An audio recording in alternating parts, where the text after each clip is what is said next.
Now, when it comes to being a fan of a franchise like Monster Hunter, the fan tends to always want to play whatever new game whenever it releases, and not being able to do it would really hurt as a loyal fan. That was Monster Hunter 4 Ultimate to me. As a matter of fact, that was all of Monster Hunter when they moved to Nintendo. So despite being a heavy Monster Hunter enthusiast that played since 2005 with the first Monster Hunter game on PlayStation 2, I wasn't able to afford the necessary consoles to play 3 Ultimate, 4 Ultimate, and Generations Ultimate. And yes, I did cover the village quest for 3 Ultimate as well as the other Monster Hunter games, so it is obvious that I'm so passionate that if I were to accidentally cut myself, I might even bleed Monster Hunter. And for those that start Monster Hunter with Monster Hunter 4 Ultimate, prepare to have your backs feel some aches and pains, because did you know that Monster Hunter 4 Ultimate is now 10 years old? Damn. Now before we continue, allow me to introduce myself. My name is Tigrex, I'm a Twitch streamer, a longtime Monster Hunter fan, and I'm the wielder of bone sticks with meaty tips.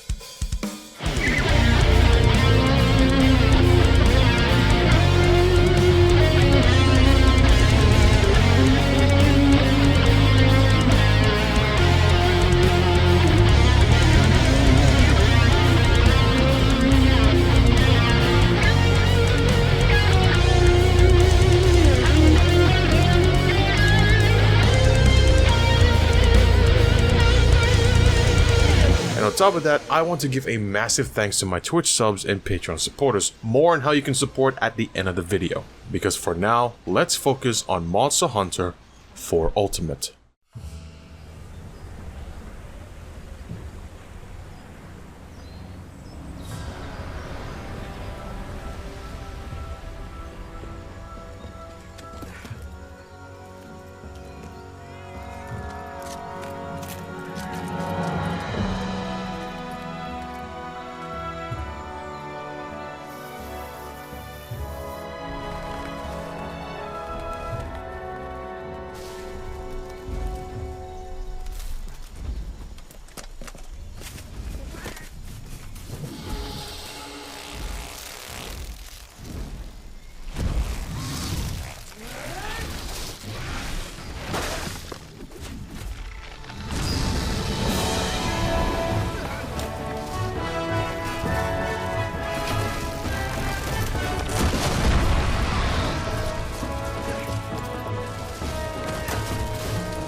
The game then brings us to the main menu. We created our character, created our feline, and the game started, which brings us straight to the ship.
Hold on a second, are we fighting a Gen- Oh, it's Daren Moran, which is basically a purpley spikier version of Gen Moran. Now the whole point of this part is to teach you how to control your character, and that includes looking around with your camera, picking up cannonballs to put into cannons, hitting massive gongs, and retrieving this dude's hat that flew to the sand whale's back. However, one thing I will definitely complain about when it comes to starting a new monster game is where are your clothes? Like, sure, armor is expensive, but could we at least wear something instead of just our underwear? And just so you know, this has been a tradition since the first game. And what's weird is that everyone around you is literally wearing armor or at least something. Okay, I think I found your...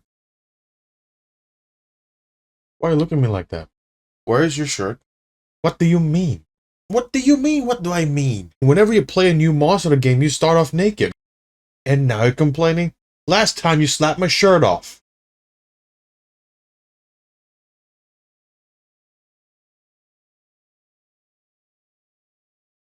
After a while, the red chat guy then tells us to bang the gong, and when we did, it intercepted the monster with a loud noise, and then soon after, reinforcements came and basically bombarded the monster.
We then make a stop at Val Habar village, and this guy, the Red Chad, aka the Caravanseer, then tells us to talk to some NPCs, which basically teaches us each NPC's purposes. So we got the gear shop, the blacksmith, the merchant, the chef, and the quest giver, which are essential to any village in Monster Hunter. In addition to those, there's also the Gathering Hall, which is a place for multiplayer quests. However, we're focusing on the single player quest line, so we won't go there as of yet, as our main objective of this video is to beat the flagship of this game, which is Gore Magala. For those who don't know the differences between the gear merchant and the blacksmith, you can essentially buy the same stuff that you craft with the help of the smith. However, as you progress through the game, you can craft better gear and upgrade some of your existing ones, especially the parts from stronger monsters, whereas the gear shop only sells you the basic weapons and armor.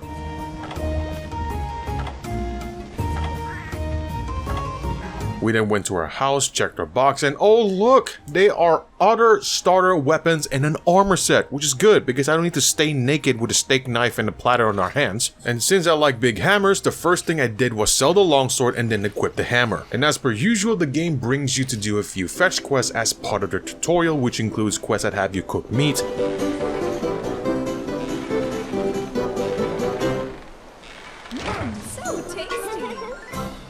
make a potion, grab mushrooms, yank out horns from Bambi and his mom, and a few quests that has us slay a few small monsters, and all these quests will be done in the ancestral step. And honestly, I want to like this place, but I can't. Like, Jesus Christ, this place looks ugly. Like, look at the floor. It is so bright, as if someone abused the brightness and contrast tool. And also look at the outer plains. Like, it doesn't look like there's a plains. It looks like it's just a flat piece of yellow paper, which is very weird because even though it was introduced on the PlayStation 2, the forests and hills have more to look at. And since I'm an item hoarder, I tend to collect everything in sight, which is pretty good when starting any monster in the game, because it won't be a fun time if you run out of healing items and other consumables later in the game, won't it? And when we went back to our house, we can see that Jet has arrived. Now, if you're new here, then you're probably wondering, why do I always name my Palico Jet? That's because in Monster Hunter Freedom 2, you were allowed to recruit Palicos, which were originally called feline comrades, to aid you during hunts.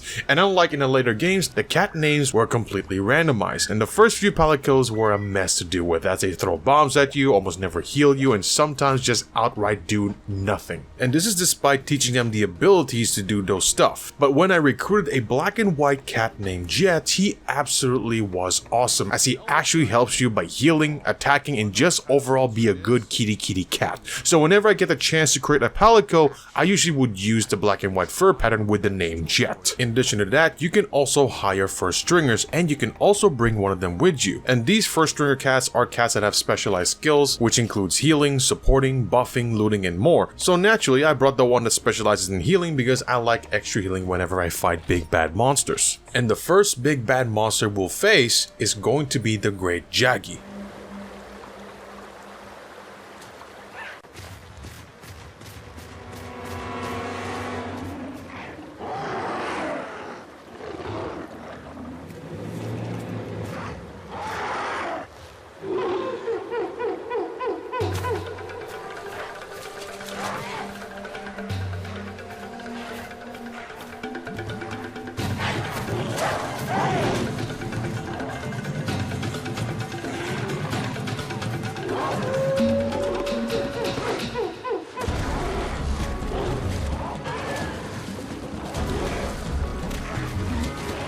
It can tackle, it can bite, but more importantly, it calls his friends to help him fight.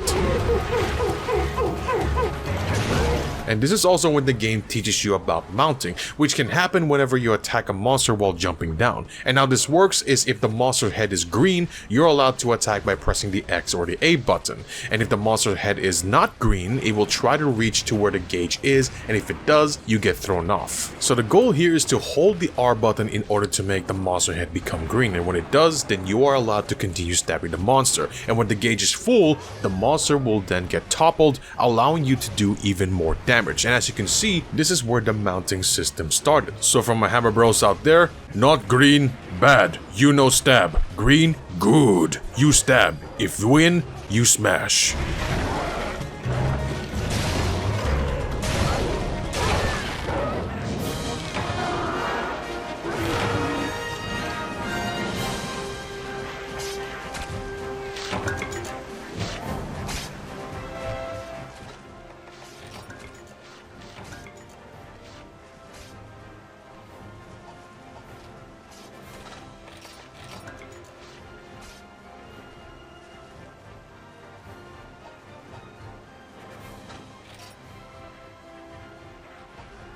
Now, have you ever wondered what it's like to have a beetle-sized beetle that actually flies?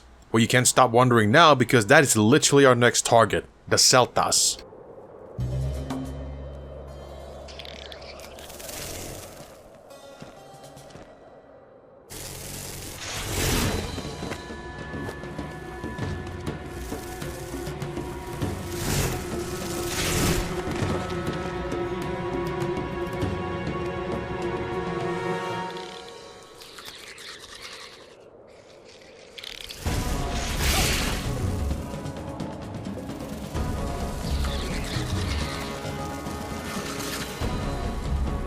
And he spears, he spits, he sims, however I smash until he scurries and limps. So despite staying in the air, I was able to beat him in less than 5 minutes.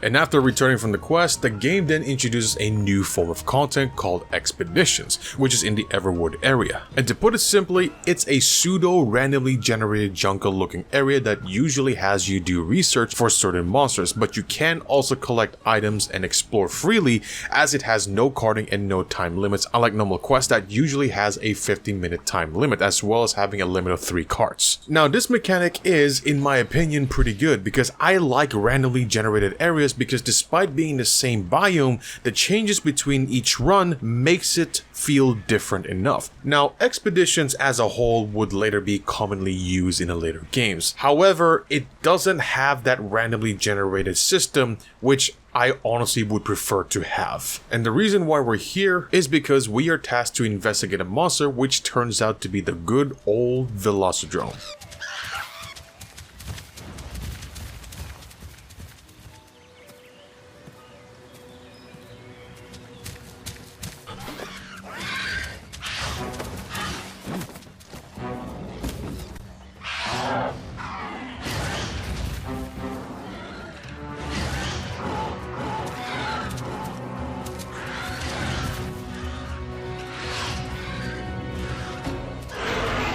He can bite, jump, pin, and more importantly, he always brings his kin. And this monster is a classic as well, as it's been a part of the series since the first generation games, and in my opinion, due to the fact that his jump distance is way further and the fact that he also pin you down, I believe this monster is a little more difficult than Great Jaggy. And whenever you're pinned, you can either wiggle your stick hard enough until you get off, or if you have a dung bomb, you can throw it at the monster. And you better think fast, because this monster won't stop biting and scratching your face off until it's satisfied.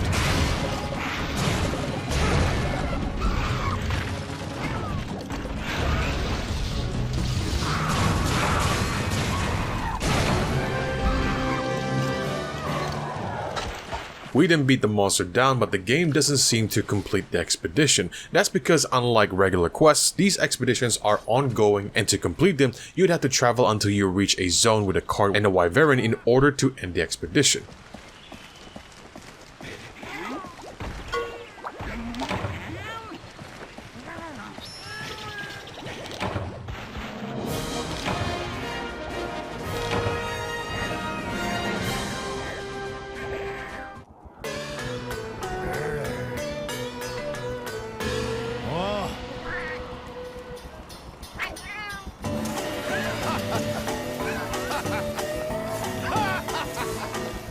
And look at that damn fried rice. Jesus, that looks so good. We were then tasked to do another expedition, and this time we are going to investigate a Yian Kut-Ku.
It rushes, it swipes, it spits, and will definitely peck you to bits. And when you get hit by its fireballs, you will likely get the fire blight, which would deal damage over time. And to get rid of it, you'll have to dodge roll a few times for the fire to extinguish. And I don't know what it is, but for some unknown reason, the beak of this bird gives me the urge to just absolutely smash it. Almost like it's calling for me to try and just go to town on it. Which I did until the monster just had enough.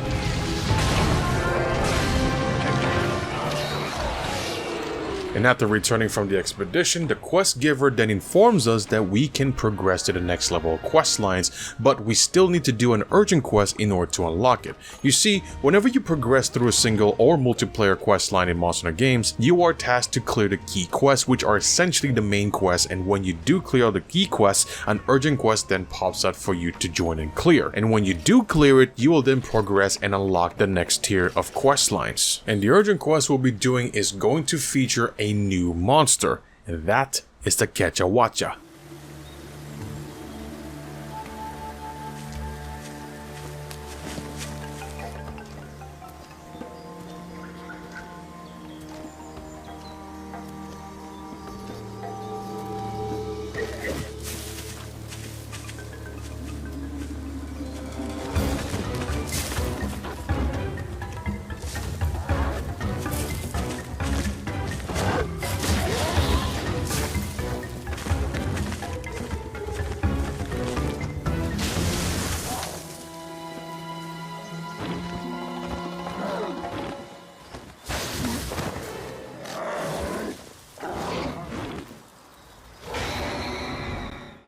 He will spit, swipe, swing, and if there are vines, he'll absolutely cling. And on top of that, when you get hit by his water attacks, you will definitely get the water blight, which slows down your stamina's recovery rate. And I can't really think of any other way to cure it other than consuming null berries, which we don't have, but despite that, the effect usually expires after about 30 seconds. And what's funny is that when it retreats, it will go back to its nest and sleep upside down. Like, imagine how strong the legs and tail of this monster must be in order to hold it in place like this.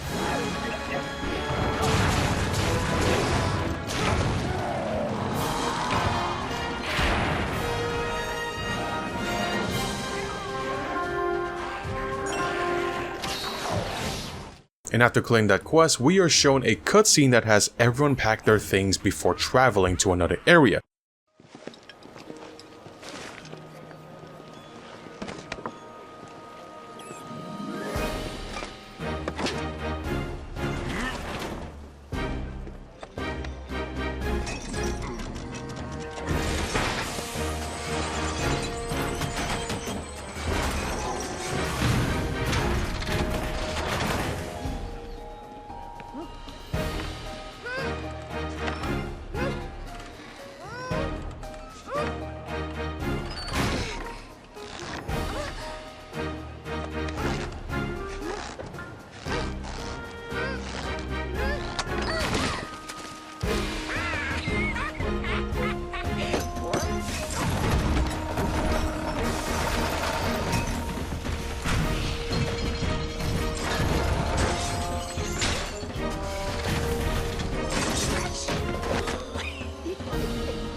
Now this place is called Harth, and while we still have some of the same NPCs, there are a few additions, and look, it's Lil Miss Forge. And if you play Monster Hunter Wilds, then this is Gemma when she was still a child. And on top of that, this is when I noticed that the entire single player questline involves us traveling around the region while progressing through it, which is cool considering that we also later see this becoming a concept in Monster Hunter Wilds. After we talked to a few more NPCs, I was informed that I am tasked to slay 5 Rhenoplas, which are these grayish brown dinosaurs, and the area that we'll be doing that is going to be the Sunken Hollow.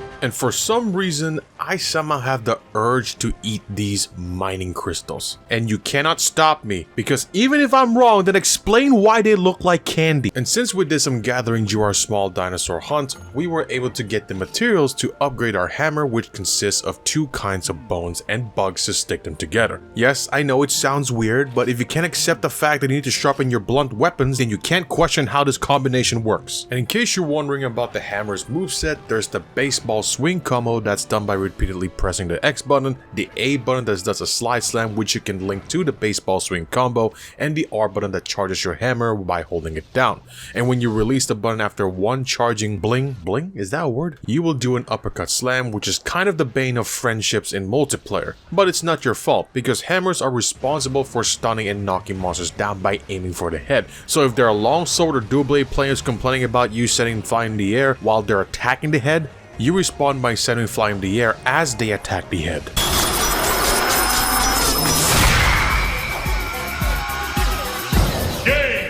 Because it is your job, your duty, to make sure that you and you only bring the bonk to the monster's face. Which leads to the last weapon moves, which is done by fully charging your hammer while holding the R button. And when you release it while moving, you become a blunt Beyblade. And when you're not, you'll do a super slam. And the first monster that will experience our newly upgraded hammer is going to be the Tetsukabra.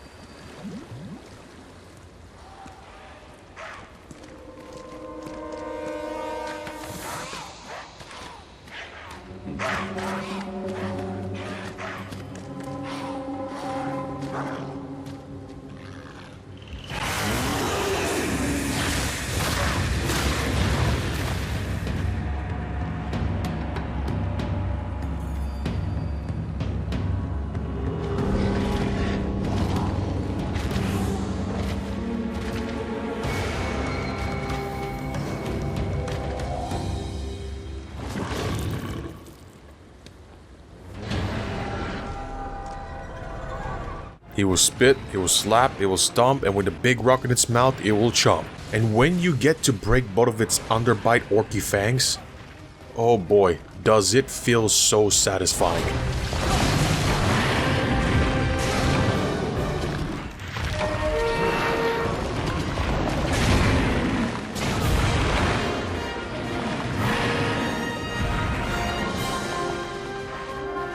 And look, it's our old friend, Gypceros.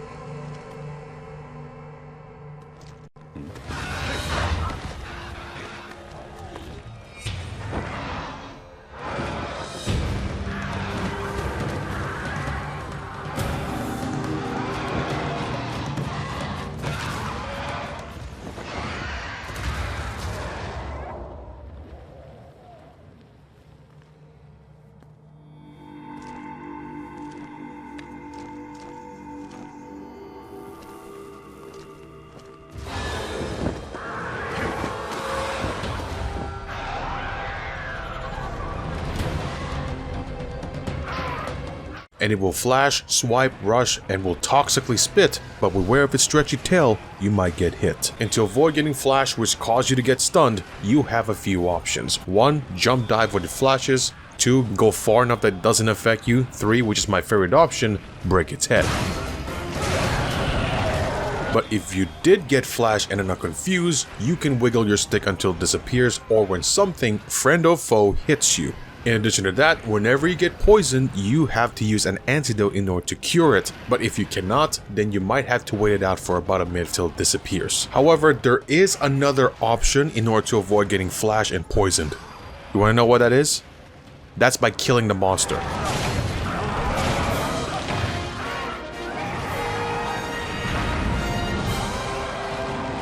After that, the game then shows us a cutscene. Hold on, what the heck? Wait, is that the excitable A-lister who also helps you fight fatalities in Monster Hunter World? And holy shit, it's Fabius. And since I fought and beat Gypceros, we didn't unlock more upgrade options for our hammer. And while we do need some parts from Gypceros, the one I'm most concerned about is the Gypceros head. Now, I'm gonna count to 10 while I let you guess what the drop rate is, okay? 1, 2, you're wrong, it's 1%. However, if you break the head, the drop rate will be increased to 30%. So that means we only have to do the quest for like 3 or 4 times, right? As long as we break the head? No. Because instead of taking about 20 to 30 minutes, it took me over an hour to get. Like seriously, over an hour to get one head. Like, can't I just...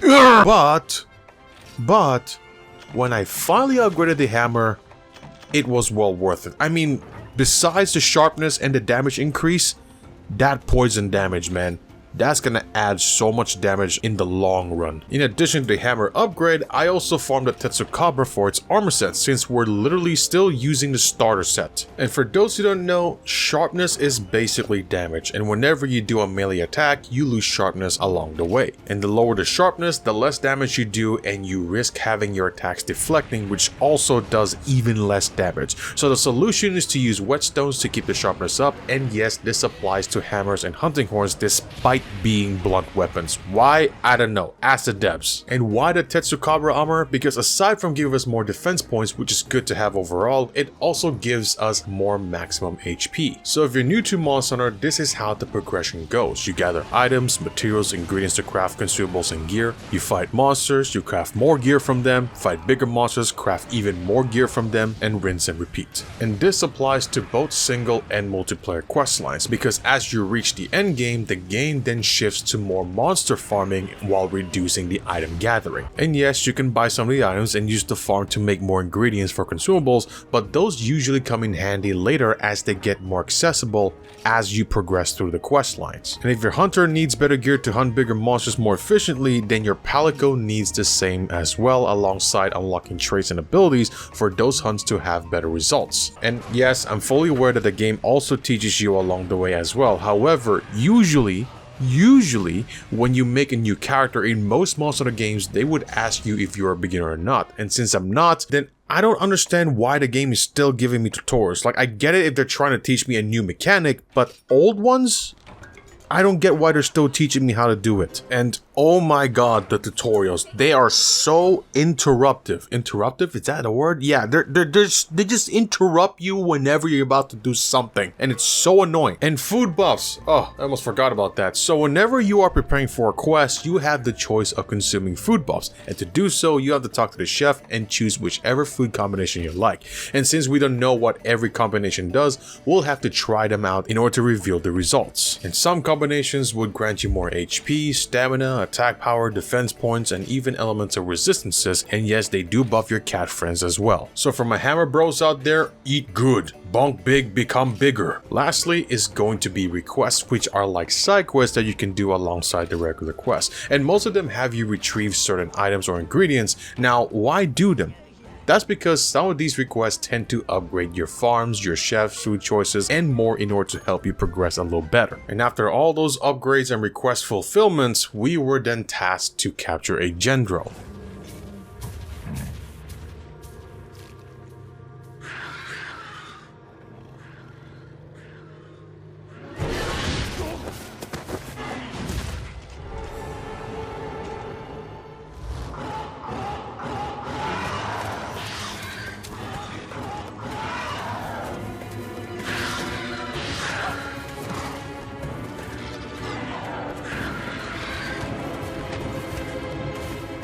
Now, this monster is a relative to Velocidrome and also shares the same moves as well as the ability to call his friends to aid him in battle. However, the difference between Gendrome and his blue cousin is that he can paralyze you, and he can do that by doing some melee attacks or even spitting yellow balls at you. And remember what kind of quest is this? Yes, it's a capture quest, meaning that if you did too much damage and killed the captured target, you will lose the quest. And just so you're informed, there are usually 3 main monster quests. There's hunting, capturing, and slaying. Now, hunting, you can either slay or capture the target monsters, whereas capture, you're only allowed to capture said target monster. And slaying quests, well, it only allows you to slay the target, so again, killing the target in a capture quest will have you fail it. On top of that, there are ways to know if a monster is weak enough to be captured, and the most common one is when they're limping.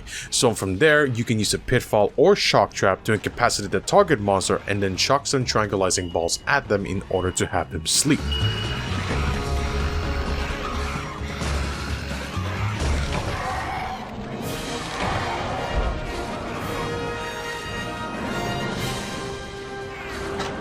Now, whether you want to catch or slay a monster is entirely up to you, especially ones where you don't need for anything like gear, crafting, or upgrades. And the difference is that capturing usually saves you more time while costing you some resources. Now, if you do need materials from said monsters, then do keep in mind that some materials are only obtainable by slaying or either capturing them. In addition to that, some materials also only drop when you break specific parts like cutting tails, or like the Gypceros when you break the head in order to get its head. So if you want to be sure of what you need to do, then look up on Kiriniko to find exactly what needs to be done.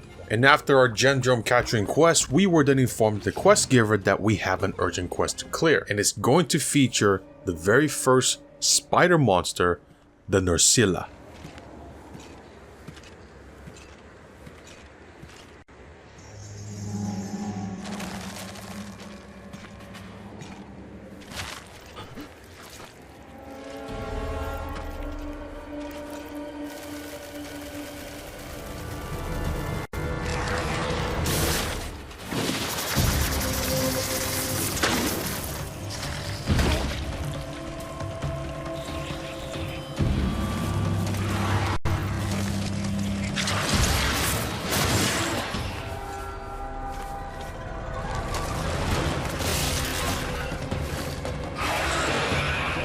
She stings, she swings, and with her web and poisons, she'll sling. And when you get hit by her web attacks, you will walk around like a slow penguin. And like the mudded snowman effect, you're not allowed to do anything and have limited movement until it comes off. And in order to get it off you, you'll have to wiggle your movement stick enough or when something hits you. Yes, there are abilities out there that can essentially grant you immunity to these effects, but it seems like almost no one ever used those skills simply because it's quite easy to get rid of. And while Catch a Watcher teaches you about this game's verticality, this fight in my opinion truly shows the actual potential of it, due to Nerscylla almost never staying on land.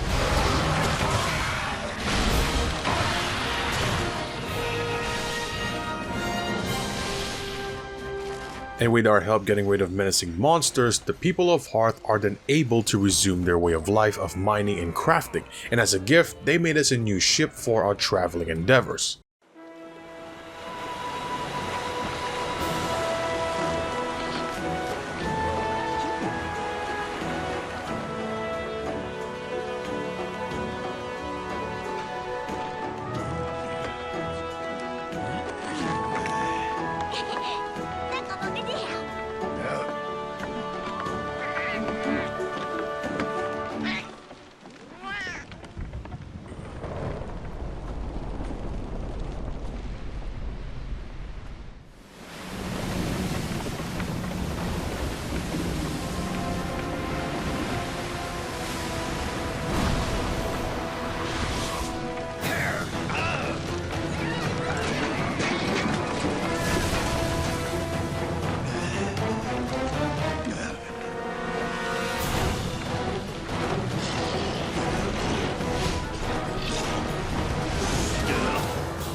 Shagaru Magala, the flagship of Monster 4, originally an unidentified creature but later recategorized as a demi-elder dragon. And look at that.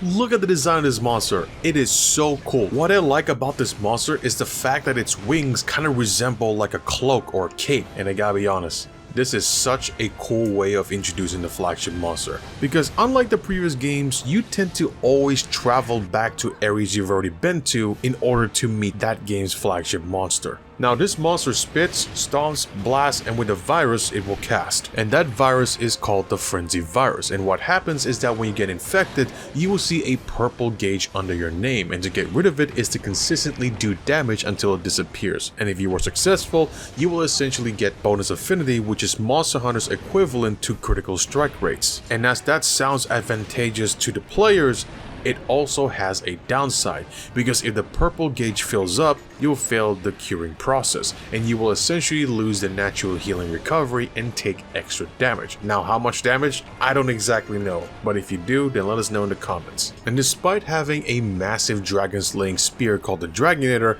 I failed to use it. Gen 1 Hunter, by the way. But despite that, I eventually did enough damage and was able to repel the monster.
Now in case you weren't paying attention, we got to a new village called the Chico Sands, and on top of that, the game introduces a new facility called the Sun Snug Isle, which is essentially your cat area.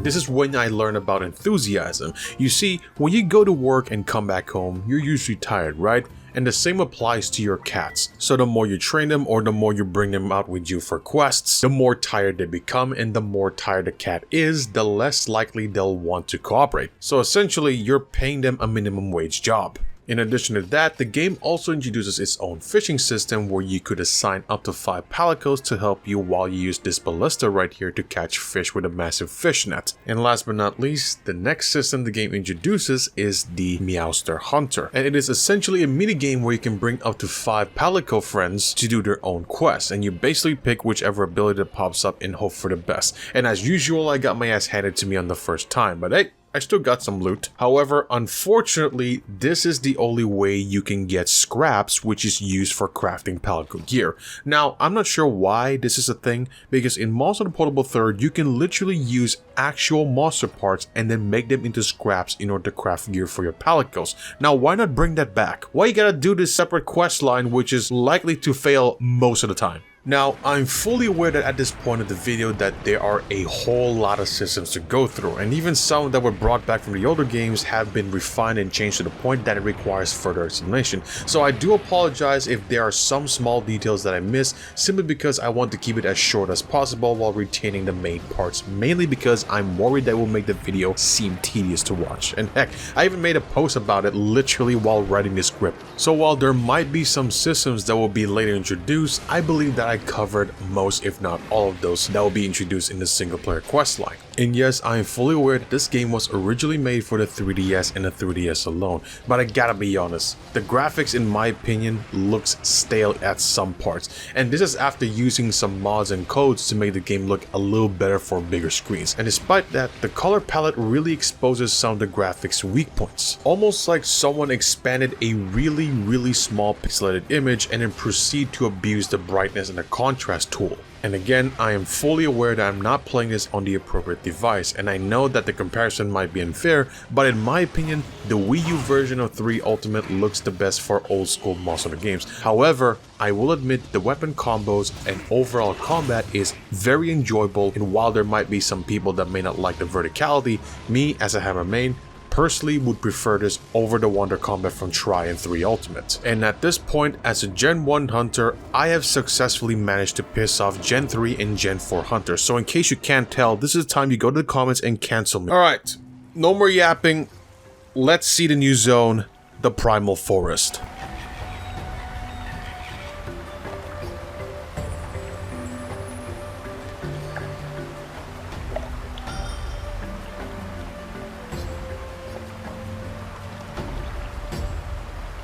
And the first hunting quest of this village's questline will feature the Congalala.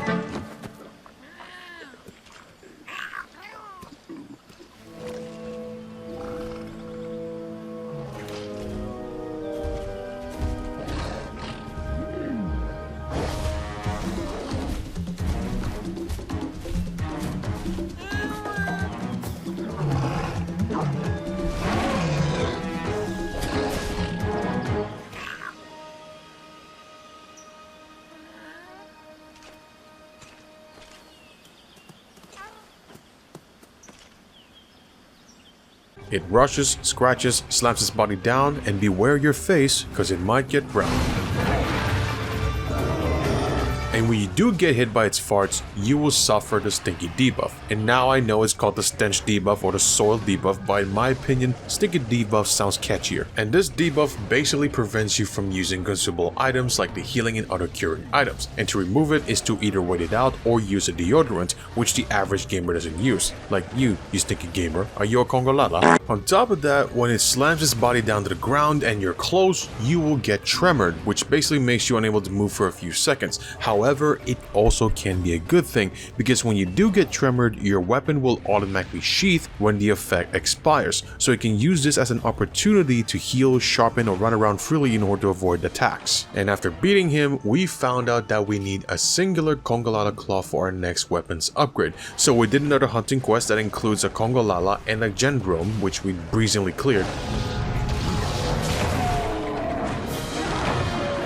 By the way, breezingly, is that a word? And when we have all of those upgrades, the game then introduces its ice area, the Frozen Seaway.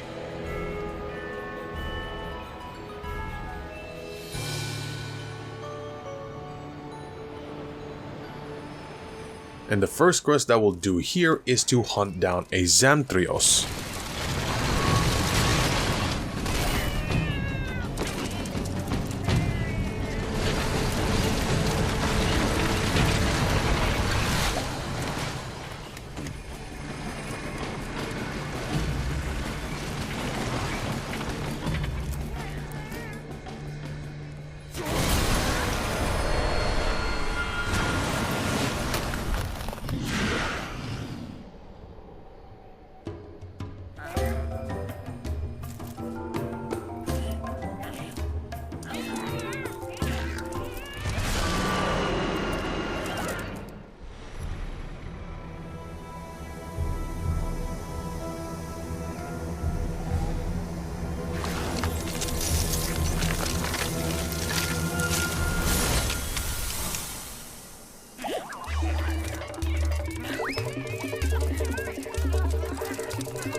He spits, he shoots, he swims and swipes, and do be careful cause he's a spiky type.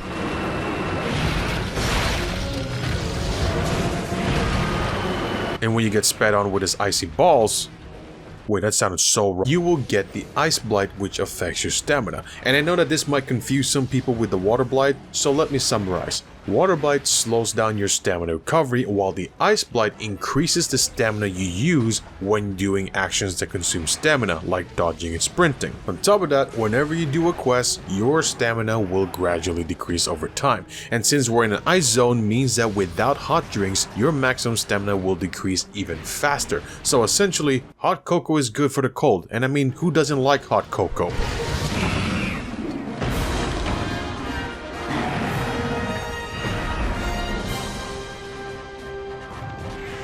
And I'll be honest, I got a little excited for this next fight because it is the first ever snake wyvern, the Najarala.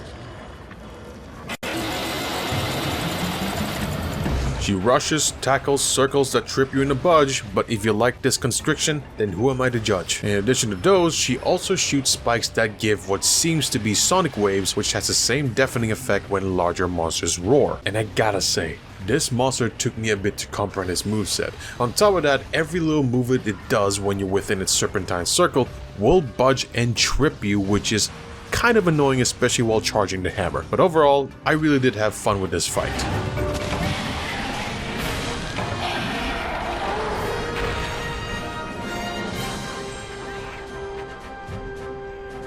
And after we got back from our quest, we were informed that the Ace Hunter team weren't able to beat the Gore Magala, and therefore our help is needed as two of them are still stuck with the monster. So we went to where they are, the Everwood.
And this really wrecked me as Gore Magala carded me twice, and this mission essentially has us get the Ace Lancer and the Ace Cadet.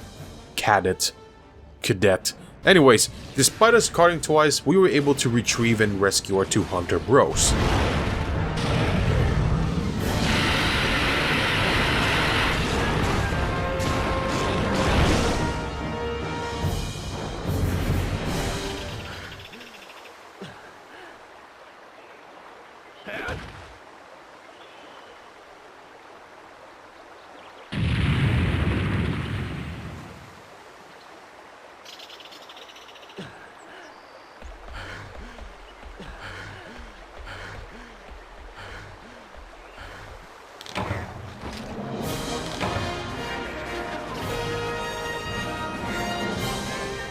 Which leads us to be permitted to slay the Gore Magala.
this one is mad. And if you don't believe me, then explain the horns. And this encounter is much more aggressive than the last one. He'll slam, he'll spit, he'll blast, and with the purple circles, he'll cast. And when you stand in said circles, you will take damage over time.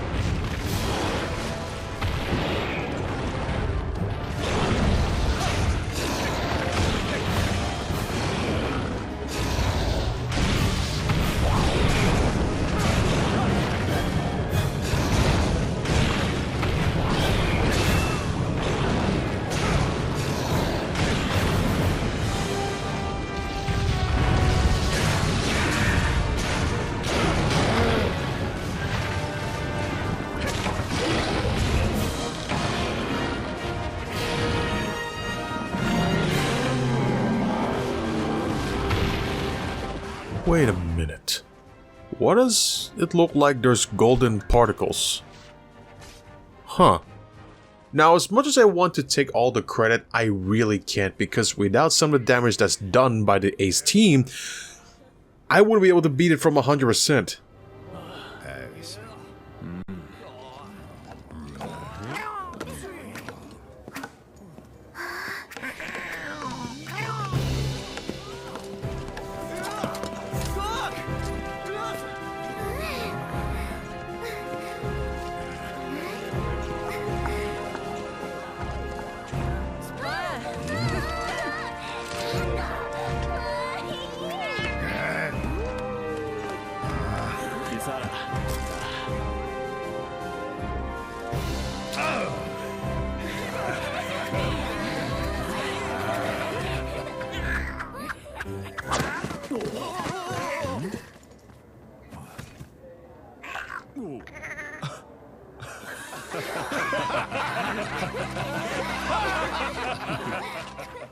Honestly, I probably still can't. But hey, they still thanked us for our help. However, we're not done yet. Because even though we've slain the flagship monster, it still technically isn't done with us.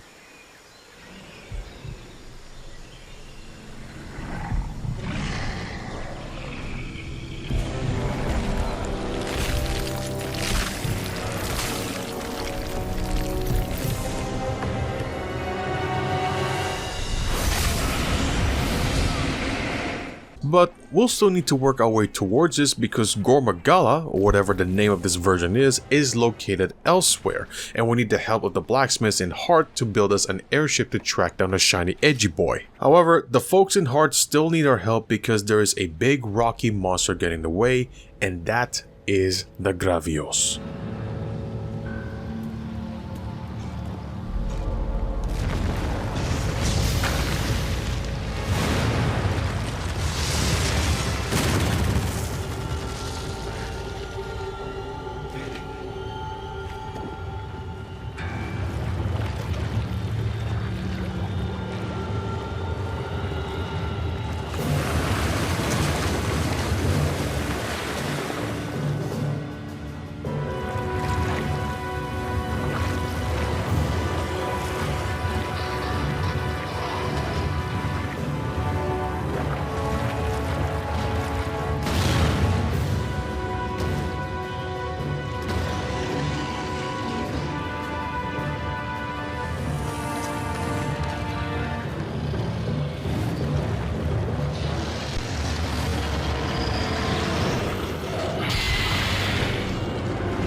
He runs, he swipes, he shoots and makes his belly jiggle, but keep watch of his thick tail because he'll make it wiggle.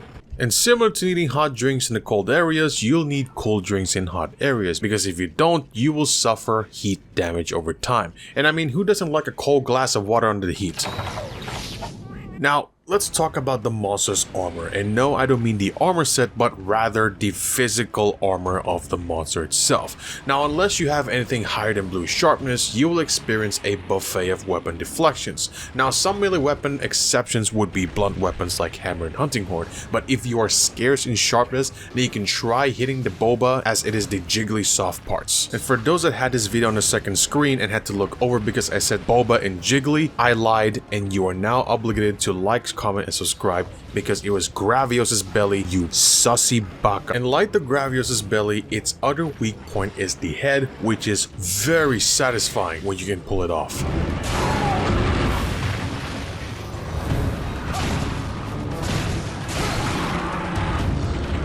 And on top of that, it can also fart, and that's either the sleep gas or the gas. Now to get rid of the sleep gas, you can either get hit by a friend or foe, or use an energy drink during the few seconds you have before actually falling asleep. And when you get hit by its fire attacks, well, you can roll it off. And in my opinion, this is probably the most annoying Gravios attack, and it is the barrel roll. Why? Because it takes so much space due to how big it is. However, this monster is no stranger to me, so I was able to beat it relatively quickly.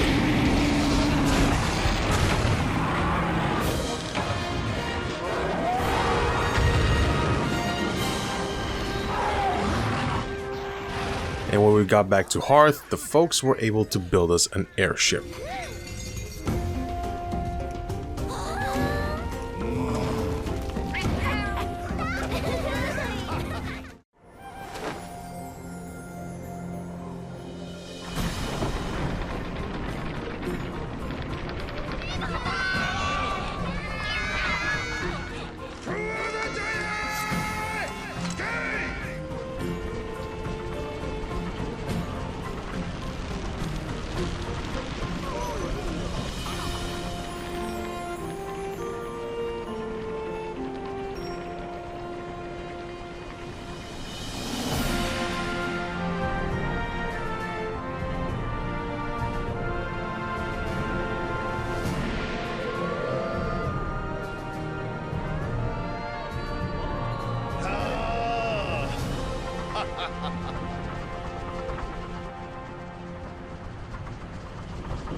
And I gotta be honest, man, this place looks really beautiful.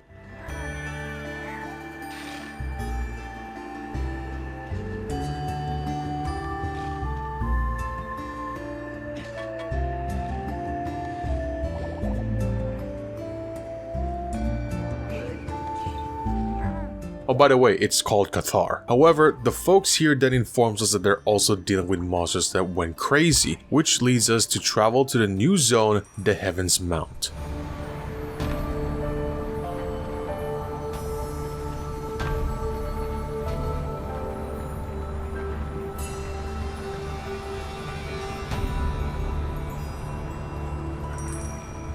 And the first monster we'll be dealing with is going to be the Congalala.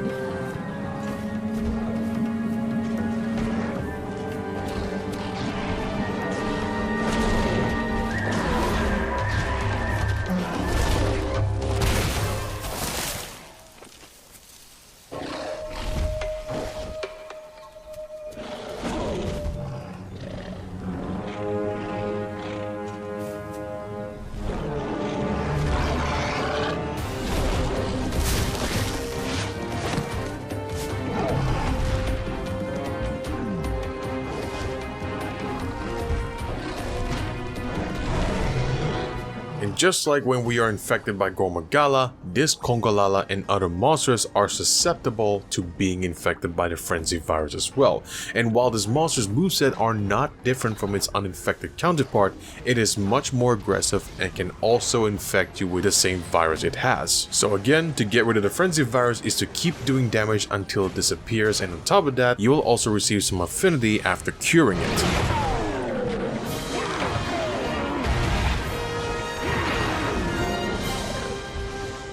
And you know what's cool? The fact that Zenobia is also in this game.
He bites, he swipes, he'll stomp you twice. But beware, because when he's mad, he'll do it thrice. And keep an eye for when he's charging in blue, because if you let him go for too long, then it will go ow! Okay. In my head it sounded cool, but when it came out, anyways, let's move on. On top of that, when he's mad, these spark balls will be shot out twice instead of just once. And when you get hit by any of its thunder attacks, you will get the Thunder Blight, which makes you more susceptible to getting stunned. And to get rid of it is to consume a Nullberry. But eventually, Big Electric Doggo has to play dead.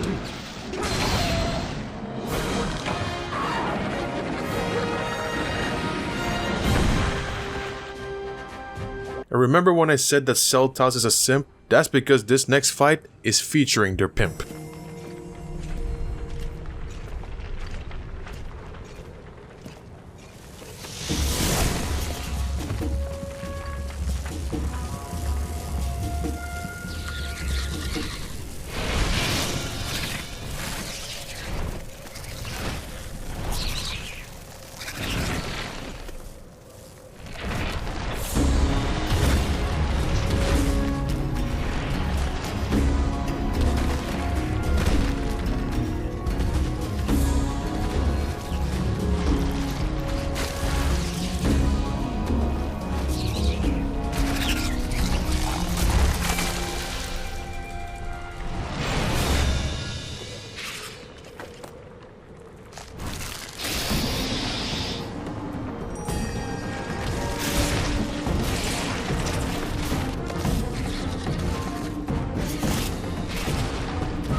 Now, this is a really cool design. I mean, how many times do you get to see two monsters combine like two Zoid robots? And look how ridiculous it is when it's flying.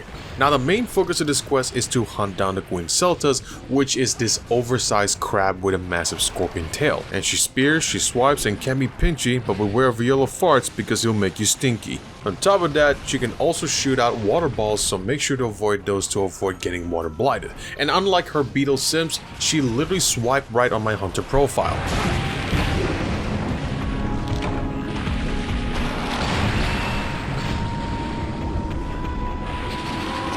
And even after beating the regular Seltas, I found out soon after that they respawn. Now, despite that, I probably have gear that's strong enough to handle two monsters at the same time. Wait, no, not that way. However, it doesn't matter because after smashing the Queen Seltas for 15 minutes straight, she starts limping, and when I got to our nest, she went out after I blasted on her face.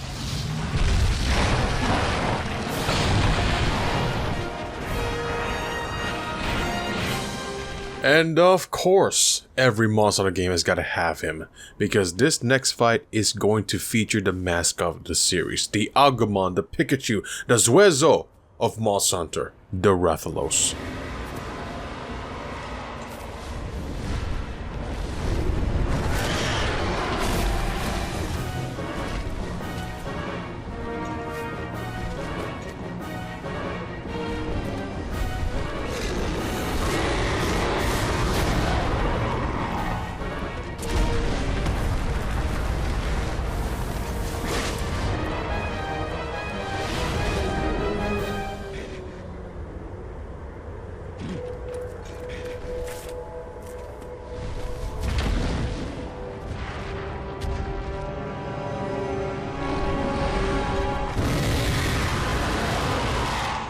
He swipes, he shoots, he runs with his gaping maw, and keep an eye when he's in the air because he'll poison you with his claw. And as much as I praise Gen 3 games like Portable 3rd and 3 Ultimate for revamping older monsters like Rathalos to act more lifelike, it really isn't that much different in this game. And yes, I'm aware that he does moves back to back with such flawlessness, but don't get me wrong, it's cool. But since this red-wigged beauty has been a major part of the series since the first game, my experience has definitely paid off and helped me beat this monster relatively quickly.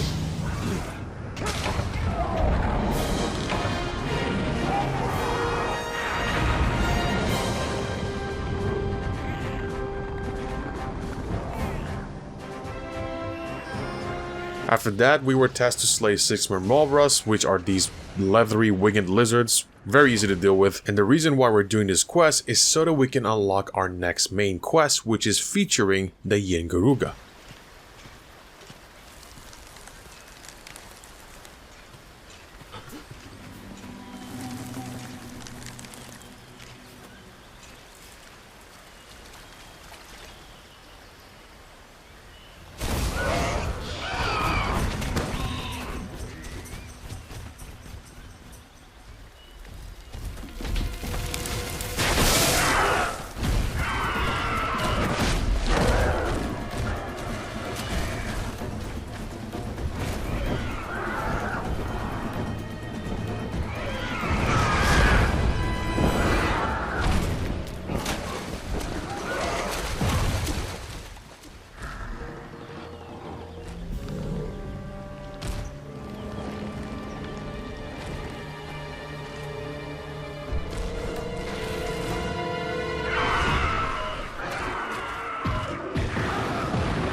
Now, I don't know what the devs fed this monster, but damn does he hit so hard. Now it pecks, it runs, and shoots out fire, and it is restless, so it takes a while to tire.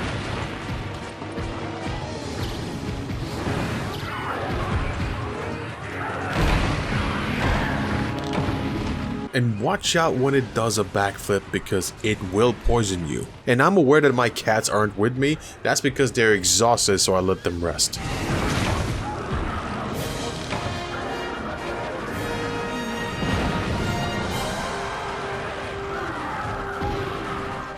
Now this next one is this. It's Tigrex.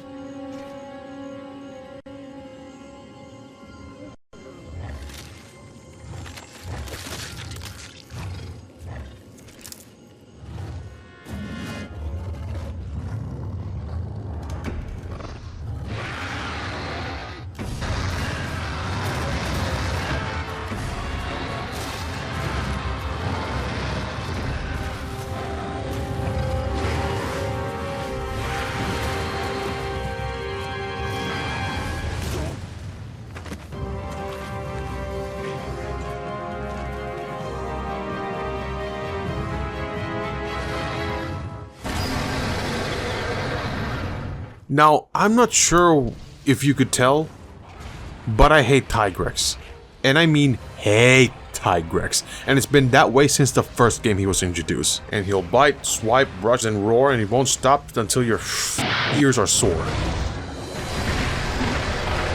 On top of that, it can also throw rocks at you as his range attacks, so do watch out for those. And here's the thing, his moveset isn't even complex either, and that's not necessarily a good thing, because that's all he does and sometimes even spams the same moves repeatedly, and when he's mad, he'll do all of those, but faster. And you know what's annoying? After smacking this monster for about 5 minutes, it turns out to be infected.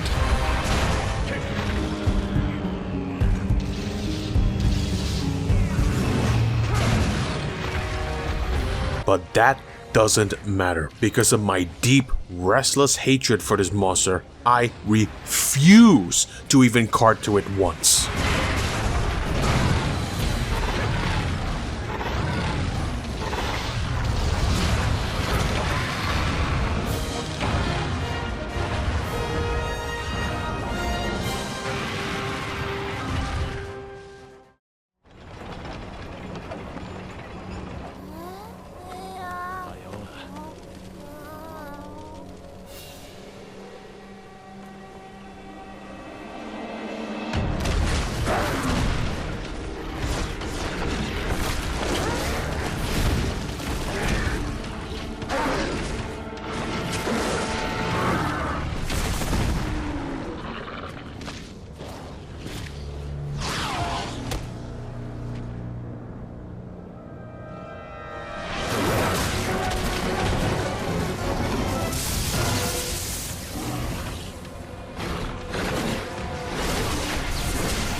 And as shown in that cutscene, the spreading frenzy virus is only getting worse, which is why we were told to cross this bridge to speak to the Grand Guru.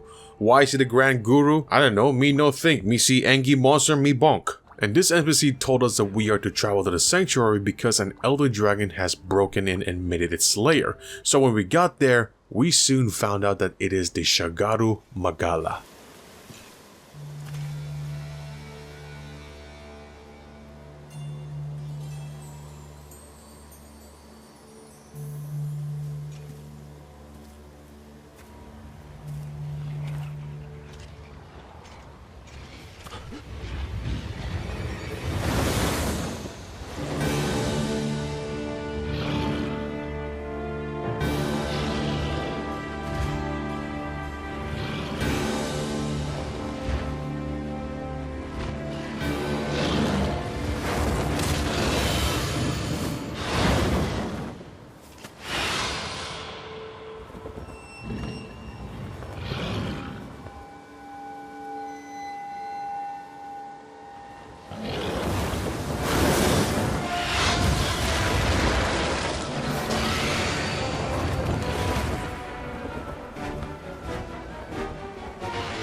And while it acts and moves like a Magala, it actually might be worse, because unlike its edgy prepubescent form, it is no longer blind. And he slams, he shoots, he swipes and blasts, and remember those purple circles? Yeah, balls come up on a cast. And he will also leave these purpley auras on the floor, so be careful because they will eventually detonate. And for some reason, I can't help but feel like this fight just seems so majestic. Almost like Skeletor when it became all golden and shiny and stuff in that one movie. And despite having ingredients that would grant me extra mega potions, this monster won't stop hurting me, and it is so much damage. Like, granted, I'm probably still using really low armor, but damn, it is so much damage. And it hurt so much that I was left with nothing but 2 mega potions.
Now, there are a few things that I don't like about this game, like the overbearing tutorials, the flat feeling of the graphics at some parts, Tigrex, the process of getting Palico gear, the enthusiasm levels of Palicos, Tigrex, the over-sharpened and over-brightened color palettes, Tigrex, and the fact that we had to wait 10 years to get an aerial attack. Like, I've been asking this exact question for almost 20 years. Why didn't we have aerial attacks since Monster Hunter 1, or maybe even Monster Hunter 2? And in case you missed it, Tigrex. But despite that, the storytelling, the cutscenes, the vertical combat, and just overall the difficulty curve, in my opinion, is one of the best they've done so far. And I'd rather get this than having to deal with the stupid stripe bastard. And in my opinion, if this game had the same graphics level as the Wii U version of 3 Ultimate, this might have been even the best Monster Hunter game, old school style. And yes, I do like how they refined older monsters' moves in this game because, like I said, it definitely made them feel more lifelike as opposed to their very robotically moving predecessors. Now, if you think this is the end of my journey in Monster Hunter 4 Ultimate,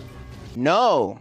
because I fully intend of continuing this game until I beat every boss monster once. Remember, I never got the chance to play this alongside the other Nintendo Monster Hunter games, and the reason why I say this is because I still got to do G-Rank in Monster Hunter 3 Ultimate alongside the other contents in this game. And what about Generations Ultimate? Well, I'm saving that for much later, because I'm fully aware that Gen U is a very, very big game.